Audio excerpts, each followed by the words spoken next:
Chegamos ao grande dia.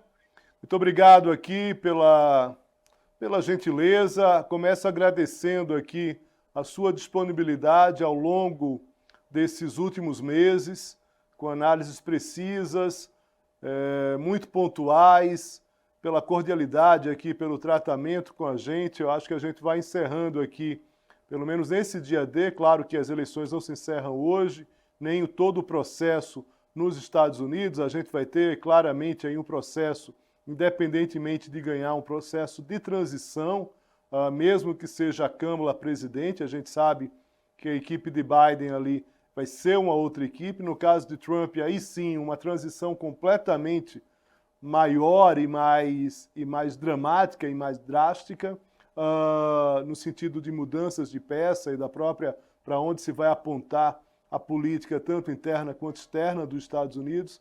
Então eu faço aqui essa abertura aqui do programa, agradecendo mais uma vez aqui por hoje e pelos últimos meses. E começo perguntando, Eric, na semana passada, as bolsas de apostas estavam dando Trump. E isso acabou configurando, de alguma forma, um movimento econômico da economia pró-Trump. Segunda-feira começou essa semana com um cenário um pouquinho mais favorável à Câmara ao invés de Trump. O que é que as bolsas de apostas dizem e o que isso significa na prática, ou a gente tem que olhar essas apostas com um certo cuidado? Mais uma vez, muito obrigado.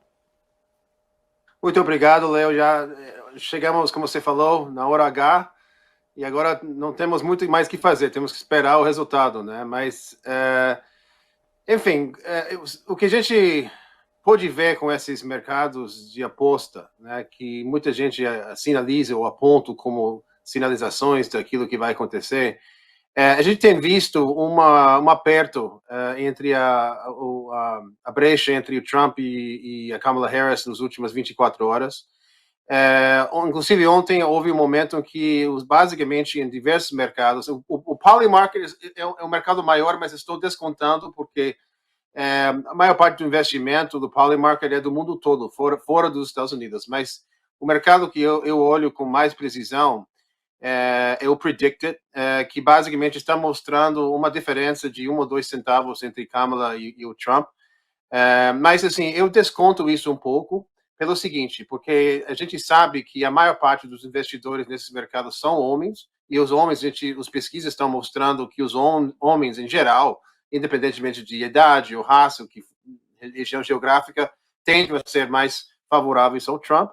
E, além disso, evidentemente, a gente sabe que quem está apostando nesses mercados geralmente tem mais receita disponível para poder estar apostando nessas coisas todas. Então, quer dizer, tende a ser um perfil mais conservador. Então, quer dizer, mas podemos dizer, de forma geral, os mercados de apostas estão empatados. Isso mostra, reflete o que as pesquisas têm falado para a gente nas últimas semanas, praticamente, que basicamente, tecnicamente, essa eleição está em empate, está de empate. Pois é, isso os mercados, as pesquisas também indicam isso, Eric, apesar de uma que você citou, inclusive, na sua última participação aqui, que é essa que trabalha com essa diferença em relação a mulheres conservadoras, brancas, que inicialmente poderiam até ser favoráveis ao Trump, mas que poderiam estar fazendo um movimento pró-Câmara principalmente em relação à política de aborto, não?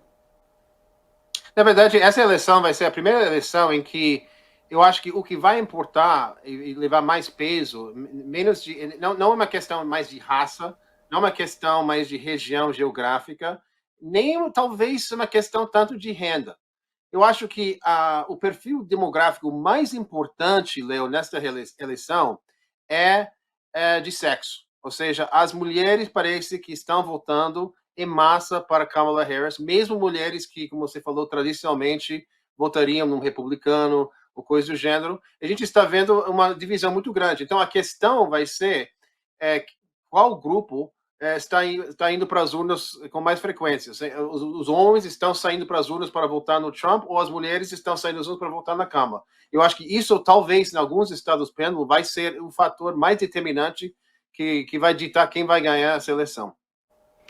E quem vai ganhar essa eleição na avaliação do Eric Wilson? Claro que é uma pergunta muito quase capciosa aqui, é uma pergunta muito difícil de se responder. A gente não sabe que as pesquisas não mostram isso, mas na sua avaliação, Eric, quem pode estar mais próximo aí neste momento em relação à vitória? Pois é, eu não sou um oráculo, né? Mas, assim, apesar de que essa eleição eu tive alguns instantes em que eu acertei bem, inclusive a escolha do vice da Câmara, que é uma coisa que muita gente não estava prevendo. Mas, assim, eu não tenho nenhuma informação privilegiada que mais ninguém tem.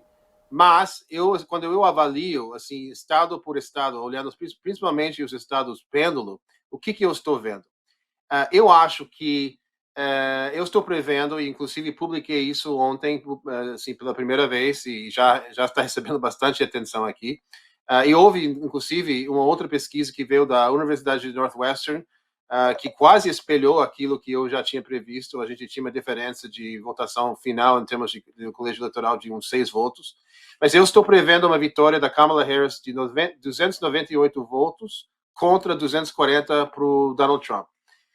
Deixa eu explicar como eu cheguei a essa conclusão. Eu tomei essa decisão de publicar isso depois de analisar alguns fatores principais em cada estado pêndulo. Vamos começar no estado de Georgia. Georgia é um estado que tem 16 votos no colégio eleitoral. É um estado cujo perfil demográfico tem mudado muito, porque tem muitas pessoas mudando de regiões mais progressistas, tipo Nova York, Chicago, etc., e para Atlanta, principalmente.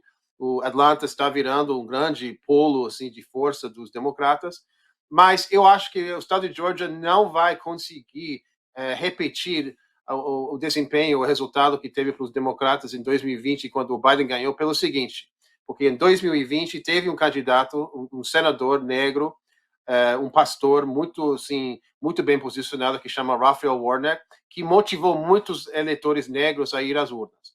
Não existe um fator Raphael Warnock nessa eleição em Georgia este ano, então eu acho que talvez menos negros, eleitores negros democratas vão comparecer nas urnas, e, portanto, eu acho que o Trump vai ganhar levemente por um triz, vamos supor, menos de 1%, talvez menos de 2%, o Biden vai perder o estado de Georgia.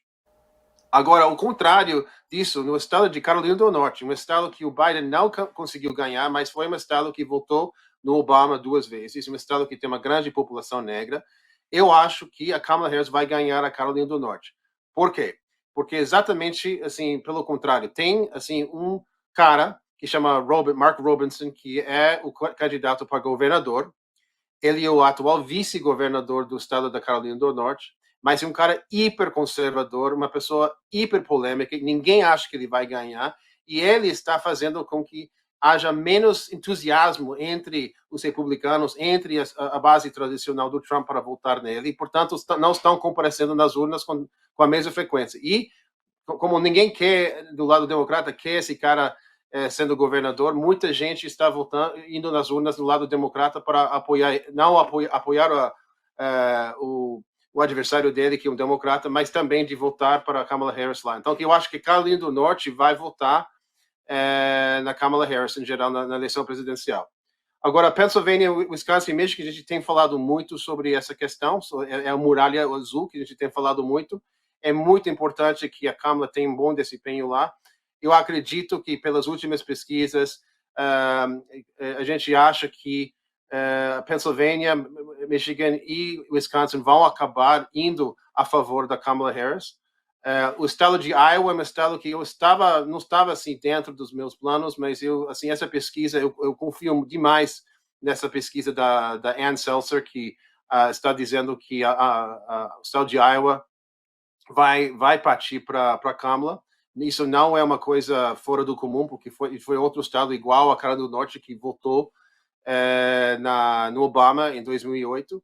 E, finalmente, eu acho que no estado de Nevada, que é um estado onde tem Las Vegas, é uma cidade que muito brasileiro conhece, ou pelo menos ouviu falar, é um estado onde tem muitos imigrantes, é um estado de hotéis, de cassinos, etc., depende demais dos imigrantes. Então, acho que todos esses ataques que o Trump está montando contra os imigrantes, querendo deportar mais de 12 milhões de imigrantes ilegais nos Estados Unidos, ou seja, eu acho que isso está pegando muito mal no estado de Nevada, então, portanto, eu acho que o estado de Nevada também vai partir para Kamala Harris. E, finalmente, o estado de Arizona, acho que imigração é uma questão muito importante nesse estado, e eu acho que, portanto, esse estado vai para a coluna do Trump. Então, cúmulo disso tudo é que, o resultado disso tudo é que a Kamala Harris acho que vai acabar com 298 votos no colégio eleitoral e o Trump 240 no lado dele. E eu acho que no voto popular, eu acho que a Kamala Harris vai conseguir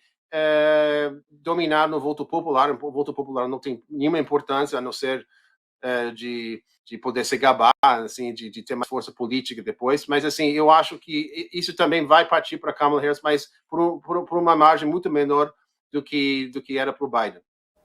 Tudo bem, Eric. Você está prevendo aqui um resultado muito elástico, uma diferença muito grande entre os dois candidatos. Vamos conferir, a gente amanhã, com algo um pouco mais definido, a gente volta a tratar desse tema.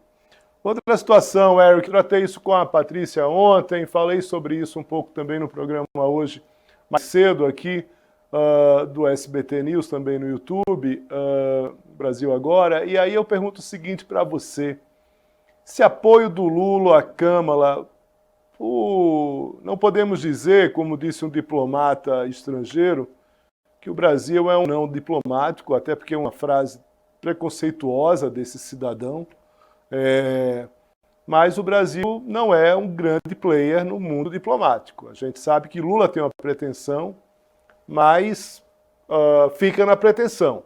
A gente tem um tiro de médio alcance, vamos dizer assim. Então, a importância, até pelo tamanho geográfico do Brasil, até pela própria Amazônia, até, enfim, também pela questão do agro, a indústria, turismo, enfim. Mas a gente sabe que, do ponto de vista diplomático mesmo, o Brasil importa de médio tem uma importância média, vamos dizer assim. O que significa esse apoio de Lula à Câmara numa eventual vitória do Trump? E mais, você, como conhecedor da política brasileira, você acha que isso pode dificultar a vida de Lula lá na frente, caso o Trump ganhe? Leo, é o seguinte, eu não entendo esse apoio do Lula a Kamala Harris em termos diplomáticos. Eu entendo isso pura e simplesmente de uma manobra política interna no Brasil. Eu acho que os apoiadores do Lula esperam que ele vai apoiar, evidentemente, uma pessoa, uma figura política nos Estados Unidos que tem mais ou menos o mesmo tipo de filosofia política que ele tem. Ou seja, pelo menos muito mais perto dele do que do Trump. E a gente viu também na época do Bolsonaro, o Bolsonaro abertamente apoiava o Trump. Eu não sei se isso trouxe algum benefício ou não em termos diplomáticos, mas assim, em termos políticos, acho que foi demais. Então, inclusive, eu acho que o grande medo do Lula se, por exemplo, uma figura como o Trump ganhar, ele é um pouco resistente, eu diria, tem muito resistente às normas democráticas, inclusive assim, as livres eleições, essas coisas todas. E eu acho que isso é uma coisa que o governo Lula também teme muito, que isso pega mais ainda do que está no Brasil. Então, quer dizer, eu entendo esse apoio não como uma manobra de diplomacia ou nem uma manobra de tentar influenciar os poucos brasileiros que têm a cidadania americana e têm direito de votar aqui nos Estados Unidos. Muito pelo contrário, inclusive, eu nunca vi essa pesquisa, mas eu vou dizer o seguinte, a minha avaliação, conhecendo muitos brasileiros que têm essa dupla cidadania aqui nos Estados Unidos, eu diria que mais de 70% disso, agora, de novo, eu não tenho nenhuma estatística que comprova isso, mas esse é o meu sentimento, que mais de 70% desses brasileiros que com a dupla cidadania tendem a ser mais bolsonaristas do que a favor do Lula. Mas, de qualquer forma, eu acho que isso em termos políticos internos. Eu sinto que o Lula está comunicando algo para a base dele ao dizer isso, e não para o mundo diplomático, nem para o brasileiro no exterior. Eric, temos aí horas tensas, as próximas horas. Eric volta com a gente ao longo da semana. Aqui, desde já, agradeço por hoje. Atenção para acompanhar esse resultado. Forte abraço para você e até a próxima. Um abraço, tchau.